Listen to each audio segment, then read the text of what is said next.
Assalamualaikum warahmatullahi wabarakatuh. Sampai jumpa lagi dalam pembelajaran PPKN kelas 8 bab 5. Kali ini akan saya jelaskan tentang poin C, nilai semangat Sumpah Pemuda pada masa sekarang. Baiklah, kita persiapkan untuk mengikuti pembelajaran jarak jauh pada hari ini dengan semangat. Semoga kita senantiasa dalam lindungan Tuhan Yang Maha Esa, Allah Subhanahu wa Ta'ala.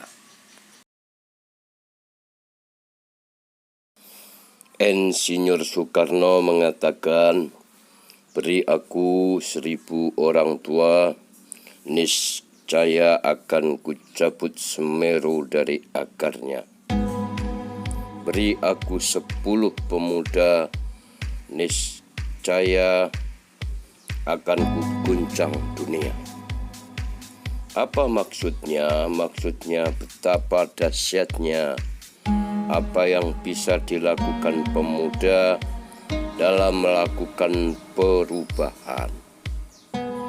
Pemuda adalah mereka yang memiliki keinginan yang kuat, semangat tinggi, cita-cita yang digantungkan di bintang, memiliki semangat yang terus berkobar. Pemuda adalah mereka yang berjuang dengan semangat menggapai nilai-nilai luhur bangsa dan agamanya. Dan masih banyak lagi tentang jargon pemuda yang pantang menyerah. Pemuda adalah mereka yang mempunyai cita-cita bersungguh-sungguh untuk mewujudkannya.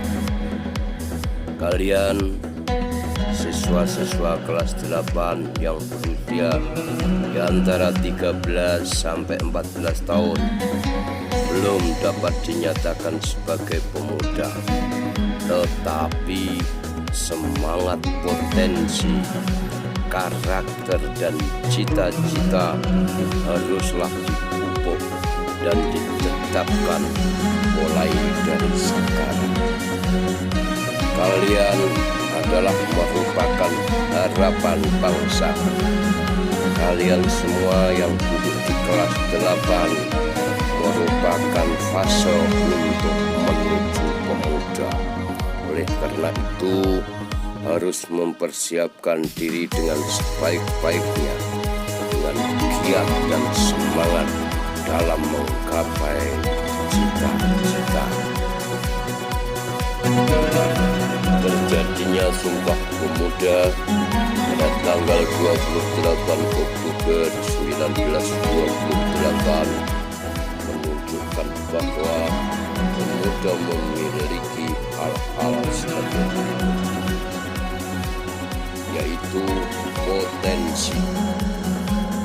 Pemuda merupakan bagian terpenting dari masyarakat yang memiliki potensi untuk melakukan perubahan. Tanggung jawab. Tanggung jawab muncul dari kesadaran dan pendorong untuk melakukan perubahan adalah keberanian. Berikutnya, hak. Pemuda mempunyai hak sebagai warga negara. Pemuda menentukan nasib bangsa. Di samping itu, pemuda juga memiliki karakter, yaitu berani, pantang menyerah, menyukai tantangan, kreatif, bekerja keras, dan inovatif. Pemuda juga aktualisasi diri. Aktualisasi diri adalah ketetapan seseorang di dalam menempatkan dirinya sesuai dengan kemampuan yang ada di dalam dirinya. Pemuda juga mempunyai cita-cita. Pemuda haruslah memiliki cita-cita yang besar. Cita-citalah yang akan melangkah seseorang meraih masa depan yang lebih baik. Perubahan pemuda di masa lalu, itu dalam tulisan perumahan yang dimaksud adalah perubahan pemuda di masa lalu tentulah berbeda dengan pejuang generasi muda zaman sekarang. Zaman sekarang pemuda hidup dengan aman dan bebas, tidak ada tekanan dan peperangan. Dalam menuntut ilmu pun, semua warga negara dapat mendapatkan pendidikan yang sama dan sederajat. Hal yang dibutuhkan dari generasi sekarang adalah mengisi kemerdekaan ini dengan kegiatan-kegiatan yang bersifat positif. Contohnya giat belajar, lalu mengikuti kegiatan yang memupuk rasa cinta tanah air dan patriot bangsa, seperti aktif di organisasi sekolah, PMR Palang Merah Remaja, OSIS organisasi siswa intrasekolah, dan Pramuka Praja Muda, karena tak kalah pentingnya ikut dalam kegiatan paskibraka, pasukan pengibar bendera pusaka. Simbol-simbol negara menurut Undang-Undang Nomor 24 Tahun 2009 tentang bendera, bahasa, dan lambang negara serta lagu kebangsaan adalah sebagai berikut. 1. Bendera. Bendera Negara Kesatuan Republik Indonesia yang selanjutnya disebut bendera negara adalah sang merah putih. Bendera negara sang merah putih berbentuk 4 persegi panjang dengan ukuran 2/3 dari panjang, serta bagian atas berwarna merah dan bagian bawah berwarna putih, yang kedua bagiannya berukuran sama.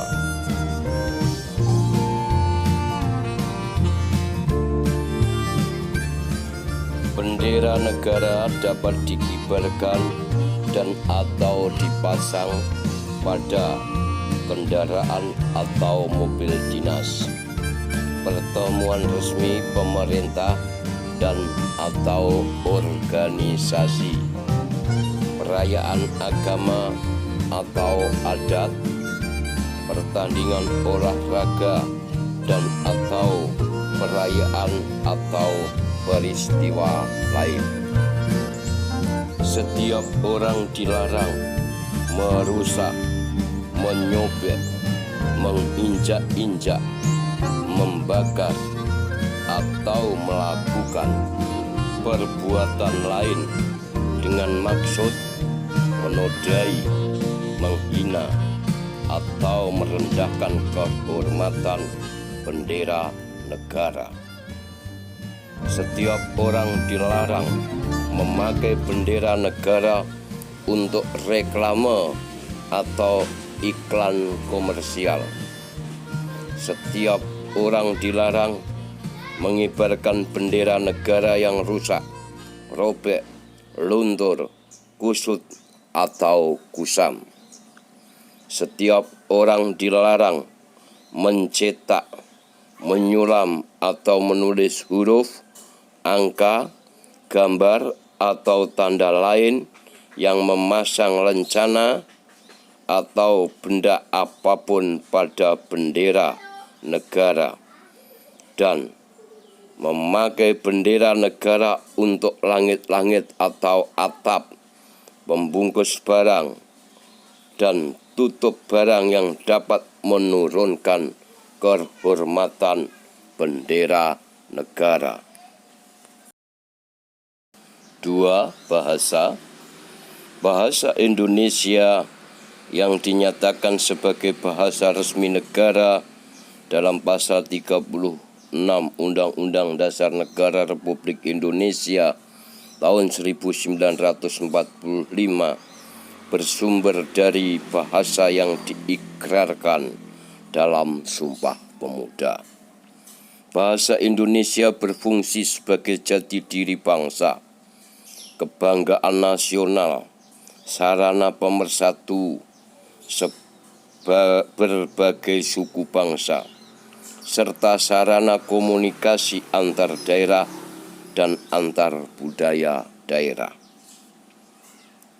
Bahasa berfungsi sebagai bahasa resmi kenegaraan, pengantar pendidikan, komunikasi tingkat nasional, pengembangan kebudayaan nasional, transaksi dan dokumentasi niaga, serta sarana pengembangan dan pemanfaatan ilmu pengetahuan, teknologi, seni, dan bahasa media massa.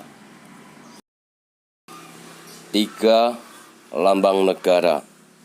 Lambang negara Kesatuan Republik Indonesia berbentuk Garuda Pancasila yang kepalanya menoleh lurus ke sebelah kanan. Perisai berupa jantung yang digantung dengan rantai pada leher Garuda.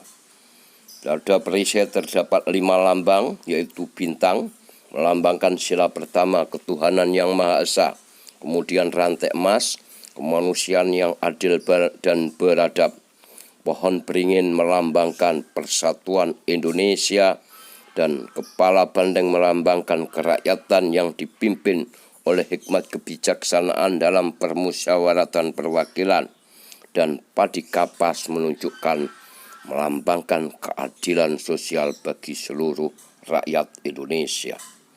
Semboyan Bhinneka Tunggal Ika ditulis di atas pita yang dicengkeram oleh Garuda, memiliki paruh sayap, ekor, dan cakar yang mewujudkan lambang tenaga pembangunan. 4. Lagu kebangsaan. Lagu kebangsaan wajib diperdengarkan atau dinyanyikan sebagai berikut.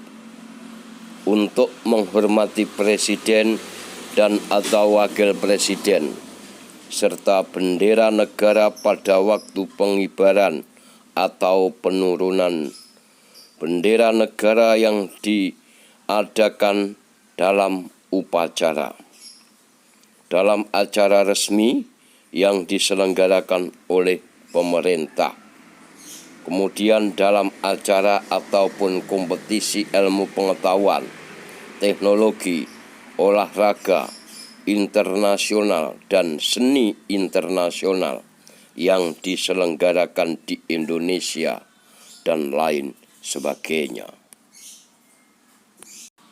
Demikian pertemuan pada kali ini. Semoga bermanfaat. Apabila ada kurangnya mohon maaf. Assalamualaikum warahmatullahi wabarakatuh.